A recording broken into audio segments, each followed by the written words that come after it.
presentation, well, our presentation is Małgorzata Orlewicz-Musiał from the University of Physical Education in Krakow.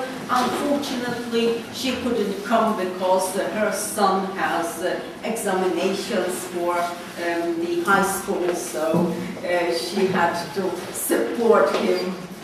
So unfortunately, she couldn't come. Well, I'm from the AGH University of Science and Technology.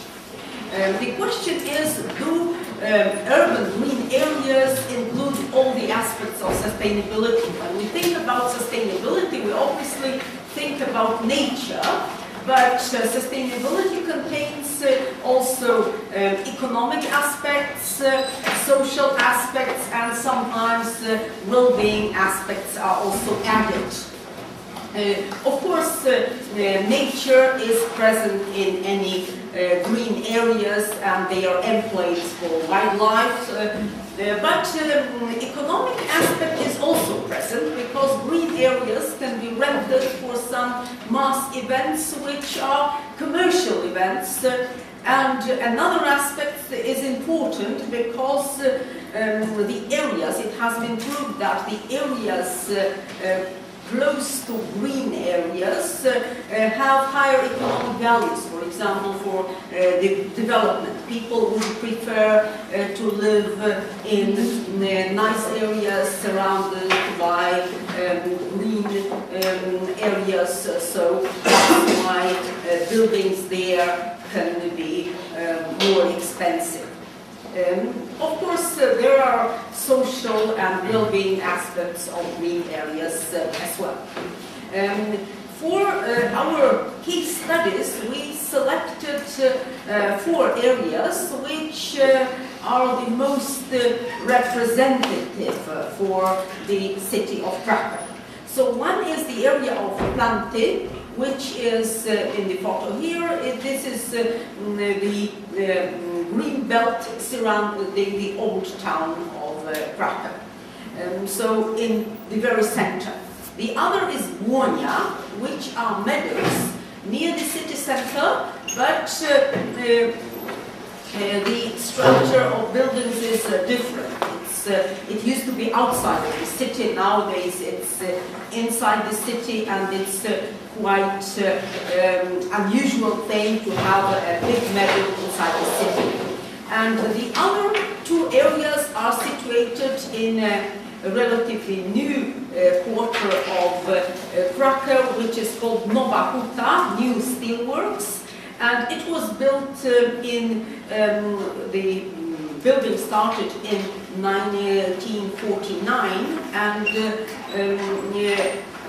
the steelworks was built, and the residential area in the 50s, the residential area around the steelworks was built. So you have different structure of people there.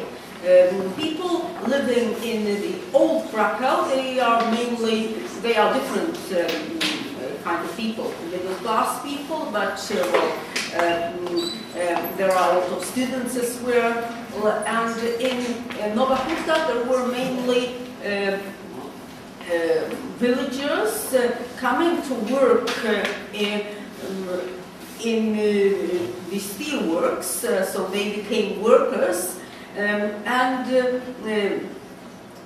they first they were connected with nature, and then they were removed from their roots. So it's well, we are talking about the eldest generation of people living in Nowa Huta, because then their children are a sort of different. So here are the places in the map. So it's the situation in the map, and the one consisting of 2 parts. It's the Park of Aviators. It is actually between Krakow and Nowa Huta, so that's the border, and it's on the border. Planty. The area of Planty was designed in the 18th century, when the old city walls were removed, and instead trees were planted. So here is about history. I will not talk very long about this, just the most important thing is to say that the present character of Planti goes back to 19th century. So nothing really changed too much since the 19th century. This is also a place for walking, but also for some mass events. So there are some events shown in connected with running, for example. And this is also the habitat for birds. Well, here we have the jackdaw, but there are also other species living there and nesting there. In 1976, the whole area of Planti, together with the remains of the city walls, with some monuments, and with the trees, were regarded as monument. So the area is protected by law. The other area, Wagner, is a much larger area, and it also, the history goes back to 19th century, or maybe earlier, but in the 19th century it became very commonplace of walks. It was outside of the city. Here are some of the plans, some of maps, and here you have the 19th century photograph showing the Wagner and the neighboring river Ruda. There were, because the area is situated close to the city, so it is potentially good for being, well, it would be expensive, so good for development. And there were plans for the development, for building up the area. Here, there are plans from 1914. Here it was the plan to build a kind of park, more organized, not just grassland, but later on in 1940s, during German occupation, there were plans to build up the area, to build a residential area there. Then well, nothing came out from this, but then in 1970s also there were some ideas to build up the area. Fortunately, there were only ideas. There were no real work connected with building up the area.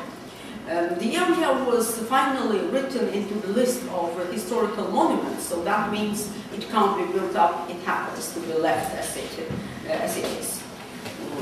There are many activities taking place there, also some activities containing elements of sustainable development. For example, recycling festival takes place there, and this, for example, you can bring some waste paper or some scrap metal and receive seedlings of trees, some to be grown, some young trees to be grown. So it's quite important. Some mass events in Wagner and also place of private meetings. There are also events like running, half marathon, mini marathon, and this is also connected with sustainability because, first of all, for running you need healthy environment. So there is a pressure from runners to deal with environmental pollution in Krakow. Unfortunately, there is high level of environmental pollution in the center of Krakow because of low emission. Also it promotes healthy lifestyle. And natural values, also active protection of birds by putting nest boxes, and occasionally you can see even storks on Wagner, but only occasionally. The Park of Aviators was situated, as I said, between Krakow and Nowa Huta, and it was to separate from the pollution coming from the Nowa Huta. The Museum of Aviation was built in the area of the old airport, so that was the reason. And it is a place of mass events as well, social events, and these events can unite the community. This is the festival of the district Czyżyny, which is this district of Krakow, which is between Krakow and Nowa Huta.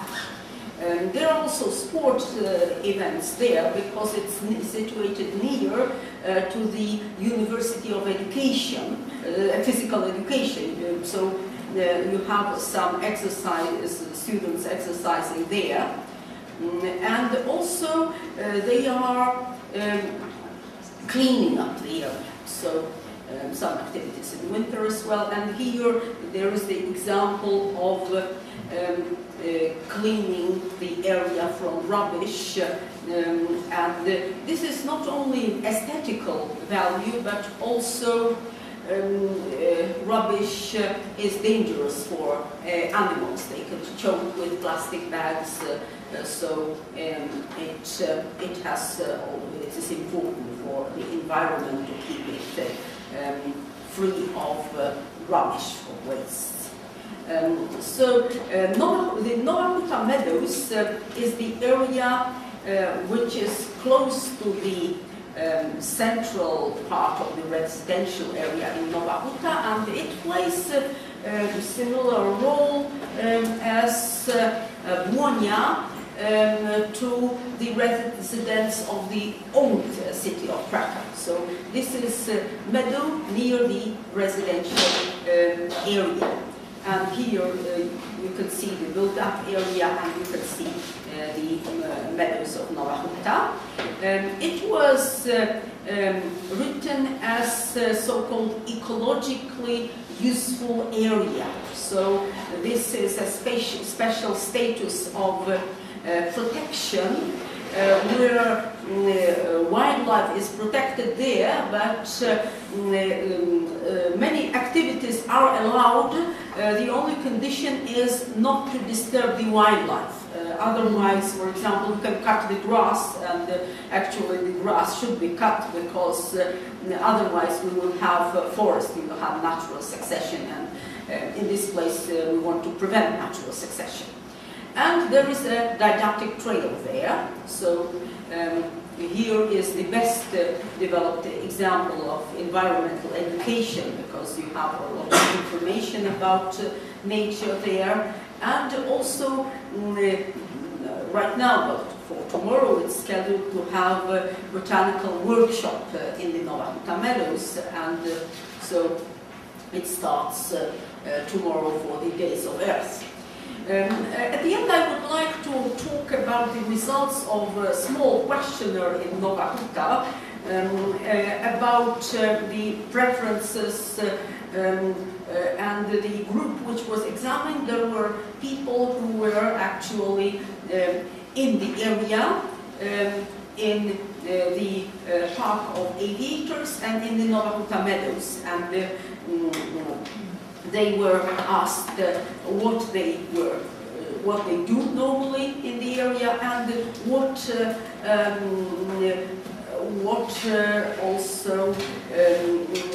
what brought them for the first time to the area. So here you have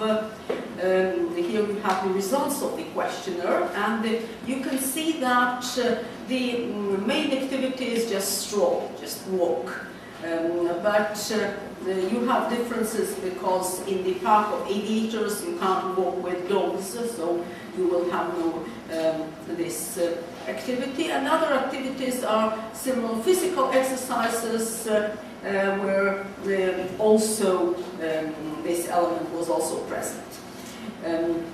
And there is a difference between the answers, what brought you here for the first time. So in the park of aviators, there were mainly activities, physical activities, and here in the Nova Huta Meadows, the main answer was I live here. So people who live in that area were using this area. So that means that it was important for the community. So here you can see that in the Nova Huta Meadows, most respondents actually live in Nova Huta. And I would, well, I put more conclusions, but I would say the main conclusion is that the green areas in the city play important role. They have an important role in sustainable development and education for sustainable development, and the best organized is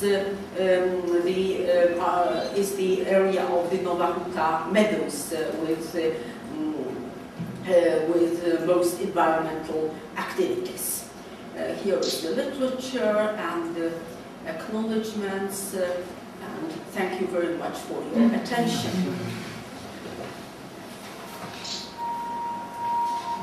Thank you, Aleksandra. If anybody has any... Sorry. Somebody must ask. Just I don't know, it was... Okay, someone wrote that I will switch it off. Sorry about that. You can answer. That's just maybe your most important Yes, question. I'm available for questions. Yes. If anybody has any question, please. Maybe some thoughts, maybe some comments. Any experiences from other rural areas? Yes. Urban agreement. Yeah, please. As I remember, it is a huge building near the airport in Krakow. Near the airport? It is something like new airport building. But yes, new airport of Dzineta. Is Yes. it the same place? No. This is the place of the aviators park. It's the old airport, which was okay. I will show you the slide, the map. Okay, I will put it like this, and here you have the map. So here it used to be an old airport which hasn't been used since 1930s, I think. And the new airport is over there, so it's in the western part of, well, it's actually not in Krakow, it's called Krakow, but it's the village called Balice. Okay, thank you. Any other questions? Another question, actually. Maybe you have some suggestions for other cities, how to include urban green areas more with those education projects that are somehow related with sustainable development. What do? I think if green areas are situated near universities, it's of course it's natural way that you can invite students and you can do field work in the green areas surrounding. But also it would be a good idea, which unfortunately hasn't been done in the three other areas. It has been done in the Nova Huta Meadows, but not in other areas. But I've seen it in other cities, that you had information tables about the species of animals, which could be which could be met there. So, like for example, birds. So just some information tables. and organization of social events in parks. Sometimes parks are empty places where people are afraid to walk in. So I think organizing more events actually in parks would make them more friendly to people.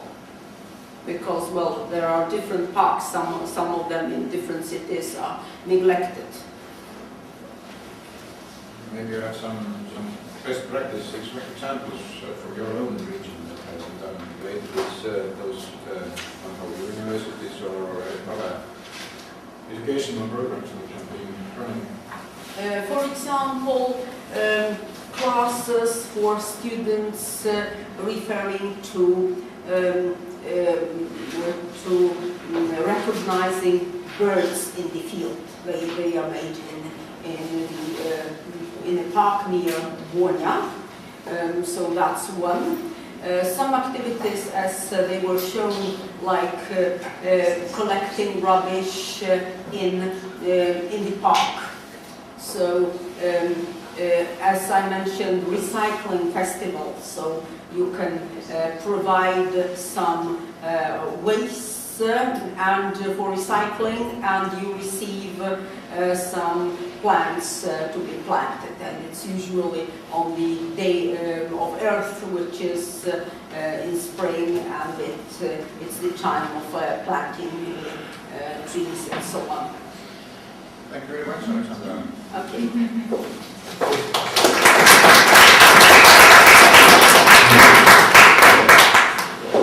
Recycling festivals are pretty nice.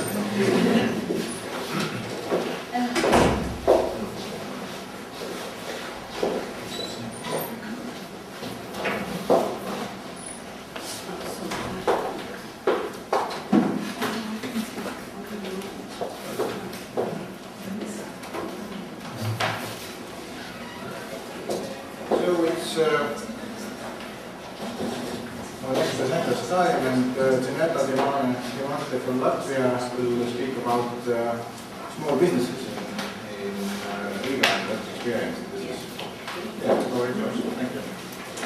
I did this research together with my colleague, Aleksandra. She unfortunately also couldn't come today, but I will tell about our research in these small creative quarters, or maybe for the sake of clarity of terminology, in some places they are called creative cities or creative districts. In Riga we usually call them creative quarters. And the aim of our study was to find out if these small businesses, these creative businesses, do they provide some educational impact on their customers or on the inhabitants in these quarters. So trying to educate people for sustainable development without noticing them that they are educated and they are taught for something. And what we did, we observed in businesses how many customers they have and how these customers behave, and did then interviews, structured interviews with business owners, and one interview with NGO leader of this creative district. Actually, this district is quite unique in Riga because this is the only one creative quarter which was organized themselves. They were not like provided space, okay, here you can come in the old factory and establish your businesses, but these were just like-minded people who happened to be quite close each to other, and they became friends, and they decided that they should make these Mira Street festivals. Actually, Mira Street is Peace Street, because at the end of the street there's old cemetery in Riga, and there's also this birth-giving hospital. So this street is very like all life of the person can be seen on the street. We just studied one part of the street, and on 600 meters we found there are plenty of different small businesses, and actually less than half of them we could classify as creative. And when we spoke with these entrepreneurs, they also said, what does it mean, creative business? And then we were discussing what does it mean. So we classified this criteria which we used. Does it have something very distinct from other businesses as usual, or maybe in their interior, or in the products they offer, or services they provide, and also these educational things. And the main businesses are these art spaces or different workshops where children and adults all can learn something new, paint or make ceramics or develop their hobbies. Then there are a lot of small cozy cafes which provide or vegetarian food or this raw food or vegan. So they offer organically grown local products, seasonal products. So not like regular cafes which you can see all over the world. And then some small shops which have unusual design. Usually it's old furniture which is refurbished. They use pallets as shelves and different things. I will show also on pictures, but we have also this big chocolate factory line on the same street like Kalev in Estonia. And they have opened chocolate museum, and this helps also for this creative quarter because a lot of tourists come to this chocolate museum, and so they get more customers. The street is quite simple. It has historical and architectural heritage, but a lot of these buildings are in pretty bad shape, unfortunately. That's why these artists and creative people can afford to rent these spaces. And there is the fence of chocolate factory line. About this education for sustainable development impacts. So we could distinguish two types of impacts. One, it's non-formal or informal education where people come and really try to learn something new. And it's not only these workshops, but also you see these 20th century apparel or 20th century design furniture shops. And they not only just sell or rent them out, but they really tell about these designs and designers and how these designs develop. And they show that these things can be made so that they live through the century and still are usable, that it's not like made to throw away just for a couple of days. And this is really education, not like directly, but indirectly by telling and speaking to people and getting to know their customers. This was very distinct feature also for all these businesses which we interviewed, that they really make a personal connection to their customers, and they almost know them. A lot of them have clients who return back. And the other part, which maybe don't educate, but they just show example. They let people to lead sustainable lifestyles because they provide these opportunities to buy different nice art objects made of used glass or used clothes. You can even buy gowns which are made of old shirts, men's shirts, and or a piece of clothes which could be inverted in 10 ways, like skirts and vest and shirt and hood and all kinds of ways how to wear it. So these and they also provide space for direct buying groups. These are groups which buy directly from farmers to make these short supply chain. And really we found that there are a lot of examples which you can see in these small businesses.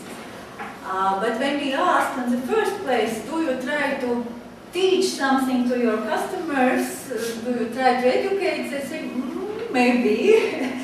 they were not thinking about it, but it just happened. But then when we discussed more, they realized really we are doing these educational jobs. Here are some examples like wine glasses from used bottles and lamps, and there's these aprons from old shirts, and they are made as really very nice presents and very nice products. You see store shelves. This shop was not completely set up yet, so but they are already making hangers on the wooden trees and self-made and oil paints and different nice things. Yes, and they also sell a lot of local produce. This is also very typical for these small creative waters. And they sell also Estonian designer clothes as well. These are just a few examples. Another distinction, these shops have made their own organization. This is Republic of Miera Street or Peace Street. They have put up a website so people who are interested to see what kind of businesses there are and they want to visit, they can go through and click on each of these shops and see what it is inside this shop. And as I mentioned already, they organized this summer festival on Miera Street. Actually, this was the first street in Riga which started to organize such festivals. And they attract a lot of people. And there is even zoo 5 kilometers away, but on the same tram line. And even zoo wanted to somehow participate because these festivals became very popular. And they attract not only local inhabitants and local businesses, but people from all cities. You see, there are concerts and kids are coming and people are usually coming on bicycles and really enjoying time on this street. Still, they can't close traffic because tram is going on the street, so they have occasionally leave space for tram. But it's really fun and it makes people to know about this district and to know these small cozy businesses to come later and support them. Okay. But problems they have that really the enthusiasm is running out and people start to think also about their economical benefits to organize such festivals. And this is one very important issue, problems that really we discovered that these businesses are trying to teach people, they are supporting sustainable lifestyle, but they unfortunately are not economically viable. They go bankrupt time to time, they have to change places and they can't make not only these big profits, but they hardly can survive. They really struggle for it. They have also projects to improve the well-being of the cities, to organize these cycling roads and different other improvements. Here's some quantitative data. Of course, it's not representative, but just to give impressions that really 8 of these 10 businesses are trying to educate, and 7 of them do pay attention to environmental and social issues. Yes, a lot of them said that they notice that there is this community, they are proud to be part of it, but they don't have time to contribute to these different events in the community. And as you see, this economic viability, that 4 of these businessmen have to make their money somewhere else, and this business is just a hobby. When we spoke about future plans, we saw, yes, this is the steady state economy which we are trying to introduce in sake of sustainable development, but yeah, they are accepting that their incomes are pretty low, so they don't consume much themselves also, but the problem is for them to survive. There are some risks which are very typical for all creative quarters all over the world, that these big spaces become very popular, and so landlords increase their rents, and these small businesses cannot stay there. Some quotes from interviews that these business owners say, yeah, landlords think that we are very rich because the place is popular. It's even called in one foreign magazine, it's hipster street in Europe #1, and they can increase the rents.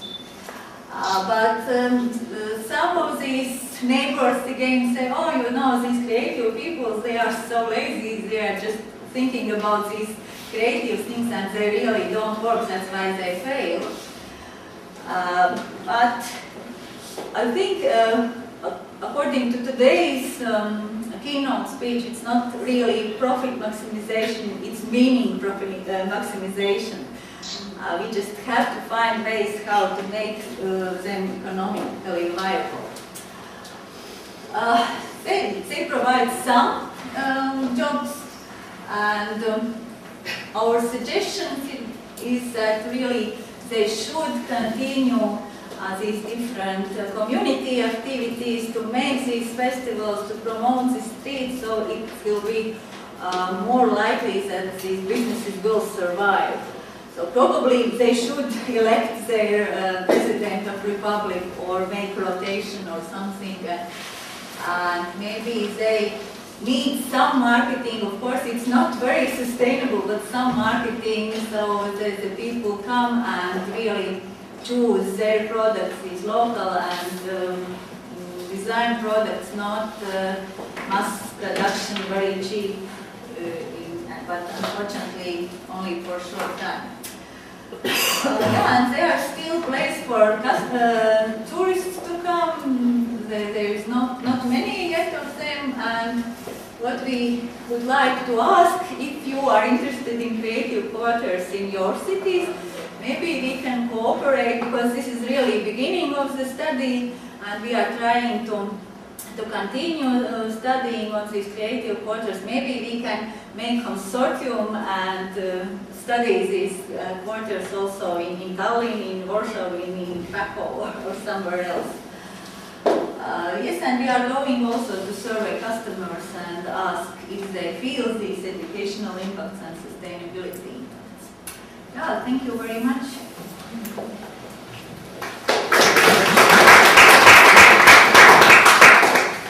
Somebody has some example to add or to ask. Yeah, please.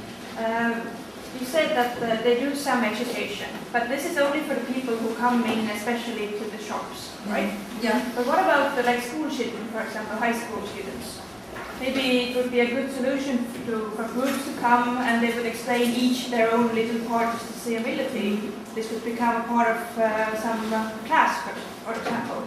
Yeah, probably they could initiate this cooperation with schools or with some other hobby places, or it's a good idea. Actually, they have also one educational establishment to the next street, which is pretty much involved. These kids are involved in the activities. Yeah, it's very nice. Yes, I wonder about this. In the abstract, you have written that the methods that you have used are single case study, interviews and observation. And I'm interested in this single case study. When we started, we thought that it will be single, but it turned out many case studies. Okay, so is it like they have presented what they are doing? Or no, we were coming and discussing and observing and checking out their Facebook pages, and we were just each by one studying these businesses. Okay. Yeah. We're like observers. Yeah. Anybody else? Yes, please. actually interested more in the synergy between the city and the rural areas. And I was wondering, you mentioned direct buyer group. Yeah. How far out does that go? Do you know what the reach of that is? Actually, in Riga they have become quite popular. I can't tell how many these direct buyer groups there are, but some office buildings they unite together and they organize these farmers who bring local products to them. And on near the street there is a cafe which provides this space for direct buying group.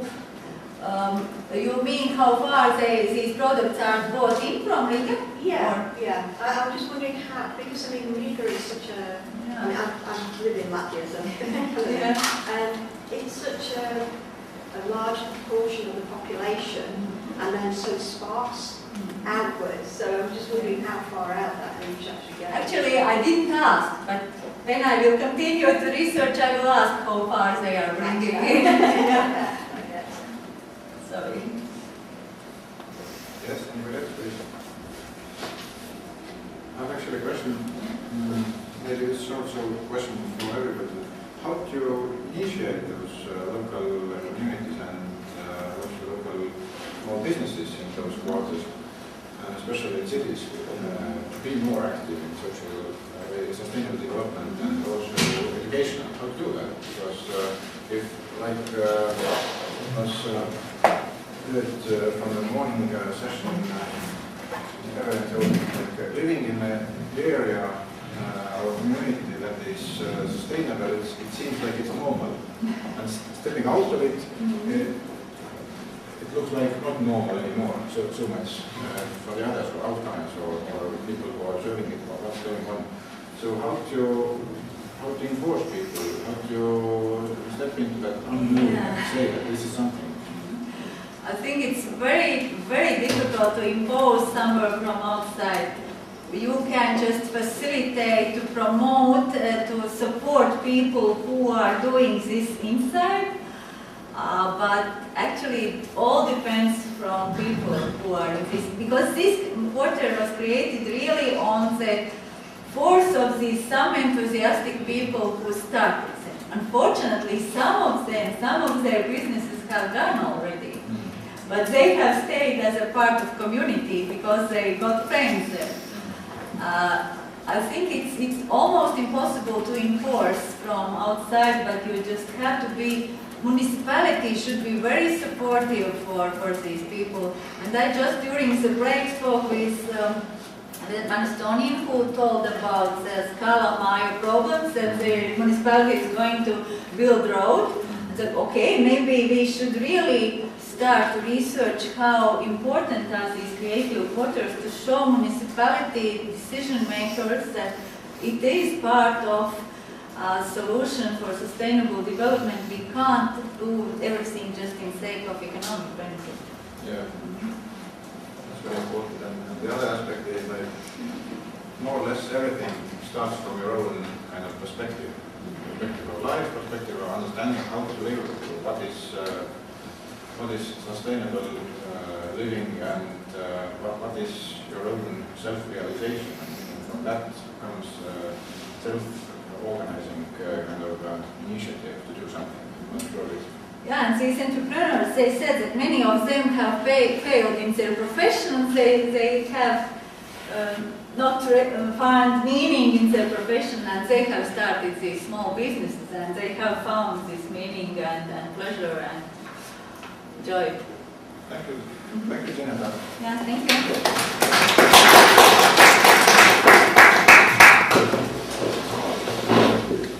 Yes, I'm going to tell you about the project that I was managing for a couple of years before. So my presentation will be somehow different than the others before, because I'm not going to tell you about any research, but about the project.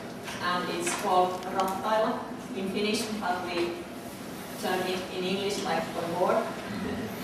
And it's an action program to advance environmental awareness and responsibility in the Uusimaa region of Finland, for the next couple of years. So, this is actually just the front page of the program. I wanted to take it here so you can recognize it if you want to have it. I have some with me.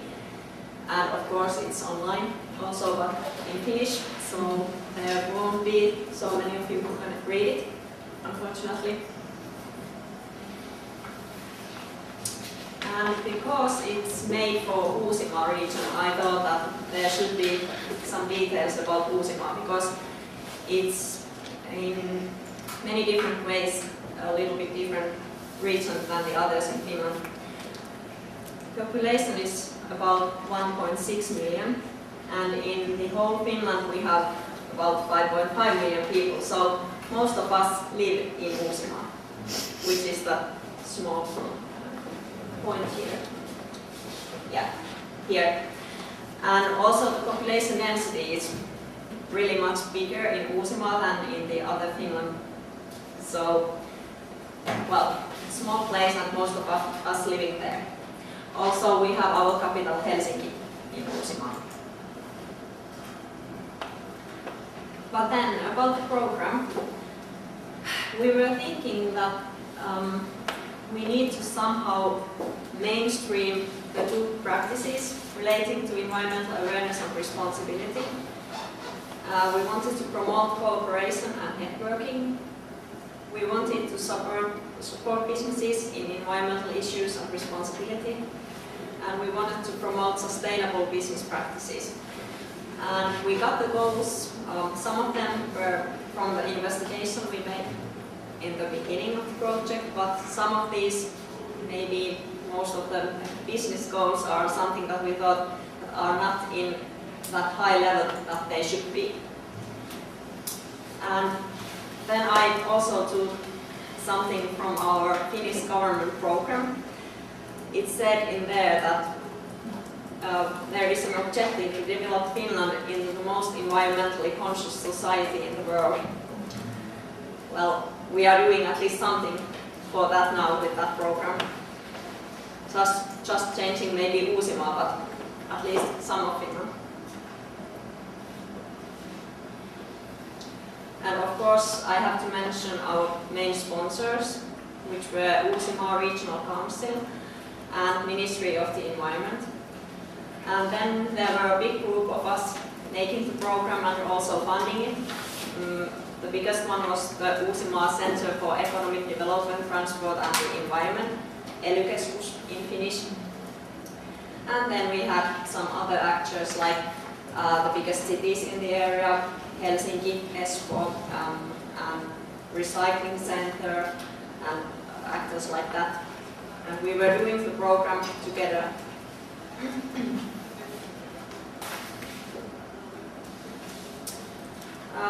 Then I took some actions that we wanted to happen. We wanted to have a substance to regional strategies and programs for the parts concerned with furthering environmental awareness and responsibility, because as I think we all know, there are a lot of strategies and programs and nice words, but nothing is really happening. So we wanted to have an action program to make some actions that can implement the strategies. And then we wanted to set a course for the coming year's activities of Wagner, which is a collaborative group of environmental educators in Uusimaa region.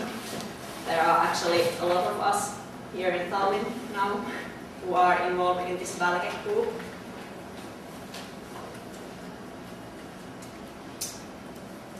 And, well, this is one page of the program. I wanted to have it here even though it's in Finnish, but I think it shows pretty well the structure we wanted to have, because in every page we have a goal. We have different goals, 5 different goals.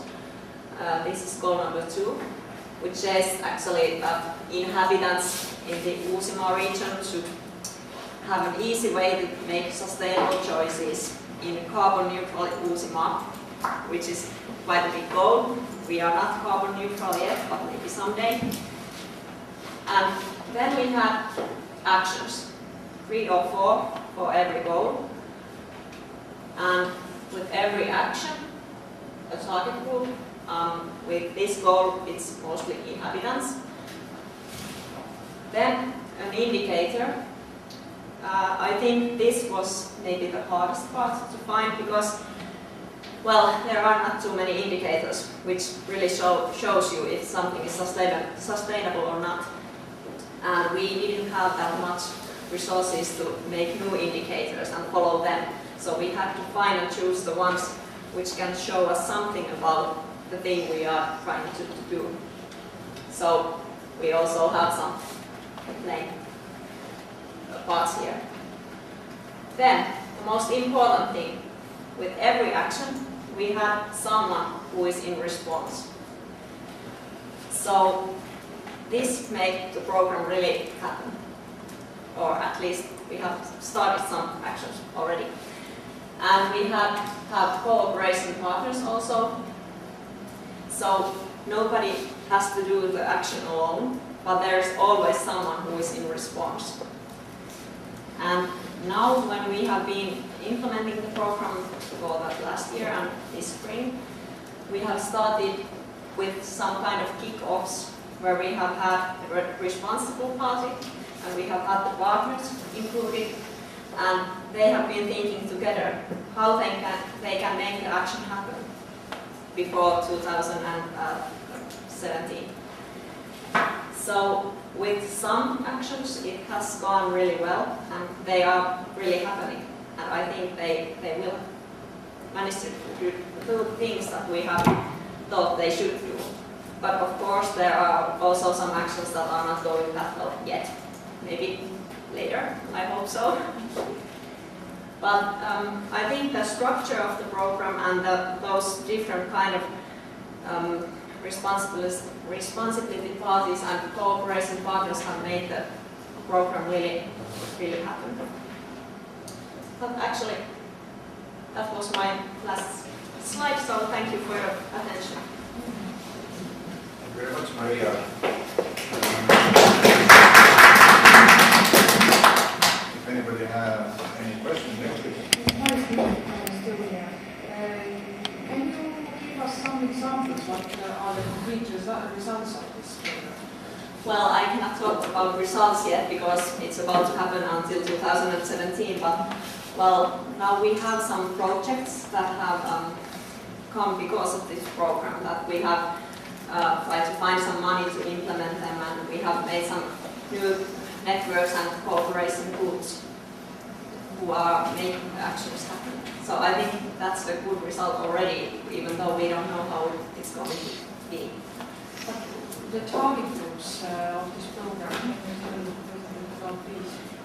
Well, it was a difficult thing to decide. We thought that it should be everyone in Uusimaa. So we had inhabitants, we had schools, we had businesses, we had about everyone in Uusimaa, because everyone should be more sustainable and more awareness of environmental stuff. But yeah, it's a big challenge to have all those target groups included. And I'm sure that we cannot have them all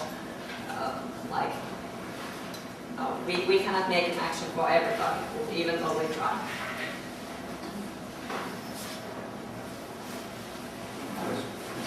How do you see yourself? Are you also living in Uusimaa? You're sorry? also living in Yes, I am. Yeah. About your friends and the people around you, how do you feel? What are the recent developments? And do you hope to impact your closest around you, or do you think about it in person? Well, a difficult question. Well, I think I live with people who are quite aware about those stuff, so I'm not a good person to answer that because people around me understand this stuff.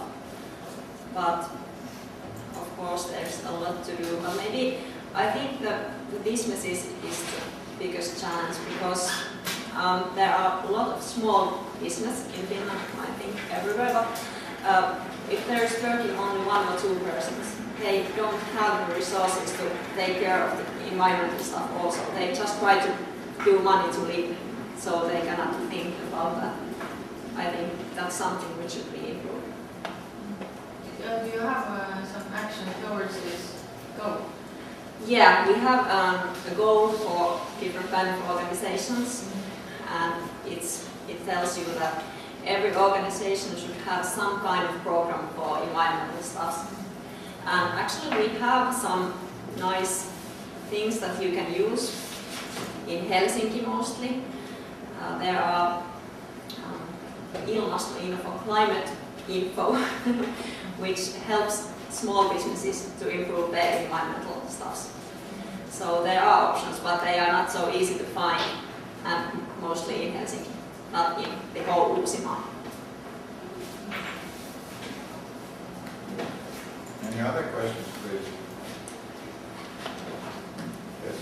Are you planning on doing anything bigger with marketing or raising awareness at some point? Because I mean, target groups, everyone in Uusimaa is a really large amount of people, so maybe a larger marketing attempt would be better. Well, yeah. It would cost a lot of money, obviously, but yeah, of course, it needs money to do it. Last year we were doing some marketing, and we were sending the program for all the cities. There are 26 different cities in Uusimaa, but we sent all of them the program. We were talking about the program in some different kind of places, but yeah, I know there are still many people who don't know anything about the program even, and it's a shame. Anything else? Maybe somebody has similar experience to share, just to hear somehow what has been done for specific regions. Yeah, at least I know in Finland we have a couple of these kind of programs or strategies also in other regions. I don't know if there is any other in Europe. Where are these particular programs in Finland? Varsinais-Suomi. Where is it? It's around Turku. Yes. And then we have Kymenlaakso, which is In the eastern Finland? eastern Finland, yes. Southeast? So west, east, and the southern Finland, but not in the northern part. Okay, how about carbon neutral Uusimaa goal? Well, that's something I think we can do, but if we can tell about these things to people, maybe they want to do something about it. Politicians and those who can decide about Yeah, this. Finland is very soon having a new government. Yeah, this is from the old program, yes. Yeah, okay. So let's see how. You mentioned the old program and the most environmentally conscious country in the world, Finland. It sounds great, isn't it? You have all me. Yes, let's see what the next government will say. But have you found any specific tools from government side for that? What has been done actually? There is only a goal, or there is Not also too much, some but strategies and tactics? Or how has it been? actually we just got a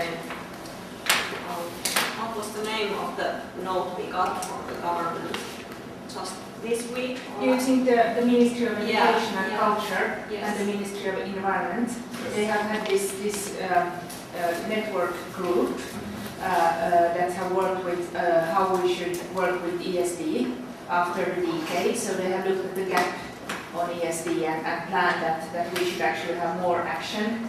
And we have quite well, the things are quite well in, I would say, in the curriculum of primary education.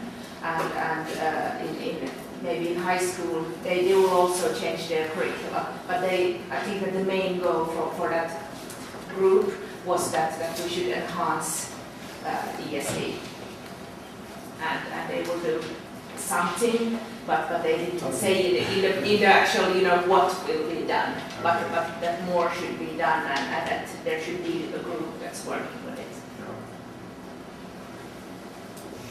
Okay, thank you, Maria. Thank you.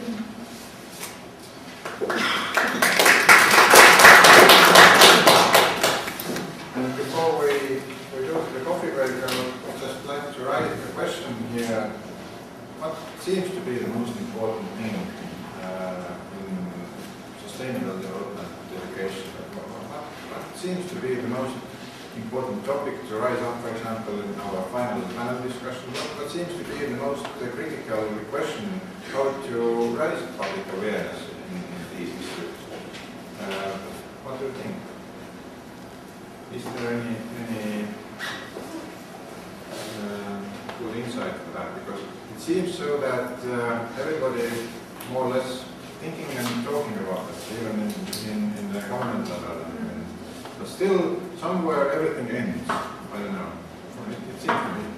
And it ends there where the public awareness comes in. Yeah, I'll continue from your last word, public awareness. I think that's because here we are all that are attending this seminar, know about these things, are interested in these things and think they are important. And we all agree about it here. But how to get this information to these other seminars and to the other, fields So I think that public awareness is one thing, and maybe also that Maria told about these indicators.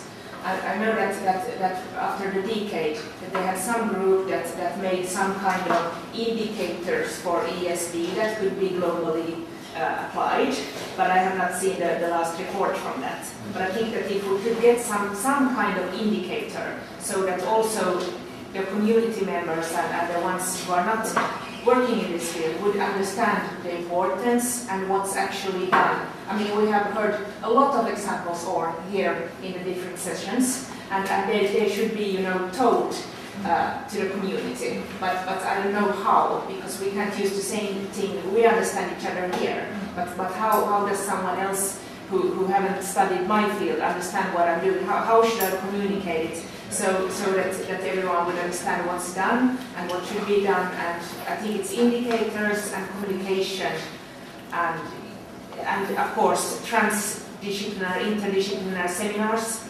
so that we would go to management seminars or go to different seminars and take up these things, technical seminars, I don't know. I have one example where I was once attending a lecture of Nicanor Pallas, who has received the Alternative Nobel Prize for his work on sustainability in the world. And I was really touched by his speech. It was in Myanmar on the Culture House stage. He said that sustainability starts with you. It doesn't start with somebody outside. I think this is a very important thing to notice, that actually if everybody in there who are aware, I think everybody are aware. I don't think there are many people who are not aware of the urgency of this question. But people that see a possibility to do a different, it's like the system has been taking over of people's ability to change their behavior. And it's kind of, I think this is a very,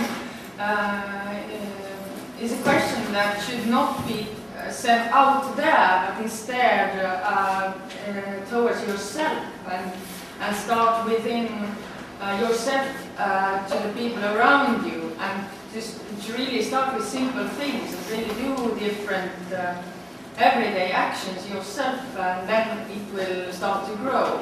So I'm rather critical when I attend these conferences. I've been for several years been listening to this talk, and I see very few real action which makes a difference.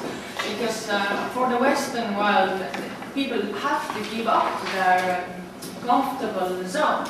It's not possible if we want to have this plan. For the eastern part of Europe, for example, everybody strives to get as much as West have. So I think they are also should stop now and try to discover what is already here today. Like yesterday, we were talking with one person from Latvia. She was telling that people in the countryside don't realize how sustainably they already live in Latvia.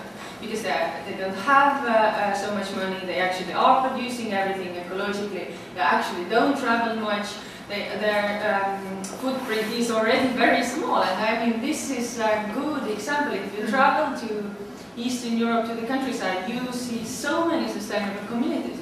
because they don't have access to these, I don't know, whatever, you know, supermarkets or all these trips to Greece or whatever, big cars, you name it. And I think this is something very important to kind of discover what is already there and go from there, and also to accept that I'm not doing everything perfectly. I don't think that I'm totally living so sustainably.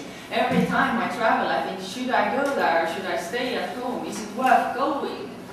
And it's like, should I do this? And I think this is important, that it's not like, oh, we have big goals and stuff. We have had this for 100, I don't know, very many years. It doesn't make a difference. You have this government with this beautiful idea. I mean, why didn't you do it? It's like, I think it starts with you. Should I stay or should I go? Yes, please.